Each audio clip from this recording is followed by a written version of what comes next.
4-5 میلیون نفر چجوری میشه ساماندهی کرد؟ همونجوری که تا حالا خودشون ساماندهی کردن. شما کارت درست بهشون بده، امکاناتی توزیع نرمال و آمایش درست انجام بده و مرتب. ببین اینا کجا امروز دیگه دوره اینترنته، ما بدون با این همه ظرفیت، با این همه امکانات، شما الان تو بحث‌های مالیاتی ببین تو کمترین چیز میاد در خونه مالیات ازت میگیره. 90 میلیون چجوری ساماندهی کردن؟ قشنگ میدونن چقدر مصرف آبته، چقدر مصرف فلانته.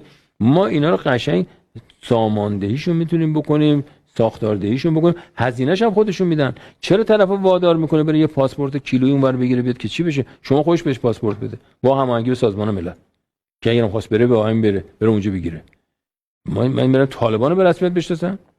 پاسپورت ارزش نداره اینجا که. شما قشنگ میتوانی اینا رو ساماندهی بکنی، کارت بانکی بدی، کارت بدی، حتی بیمه بهشون بدم، کاری که در آلمان میکنن برای ایرانی‌ها، در آمریکا میکنن برای ایرانی‌ها، در فرانسه، در همه جای دنیا. تعریف واحد داره. سازمان ملی مهاجرت به کجا رسید؟ قرار بود که امروز اومده بود برای توی دستور کار صحنه، فکر میکنم توی 2-3 روز یا هفته آینده حتما مطرح بشه.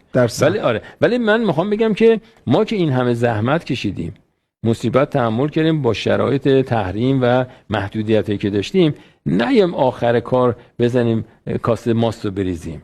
اینا از ما تصویر خوب دارن، ضمن که همه جا اراذل اوباش هست که ما اینا رو قشنگ میتونیم دراریم. قاچاق برای ایرانی رو باید باشون برخورد شدید بشه. ملیت خاصی که ارتباط ملیت نداره که نه شما عناصر بدحالشون رو سریع اخراج کن. معلومه ضمن که خود افغان ها میتونن ساماندهی بشن، خود اینها بگن که عناصر خوب و بد کیان، ما از اینا استفاده کنیم. یعنی اینها اینجا دارن واقعا زحمت میکشن، کار میکنن با اعتماد. و بعدم سیاست ما در حوزه افغانستان، سیاست خارجی ما معطوف به این امر باید باشد که بستر بازگشت سرافرازانه و خوب اینها به داخل افغانستان ما فراهم کنیم.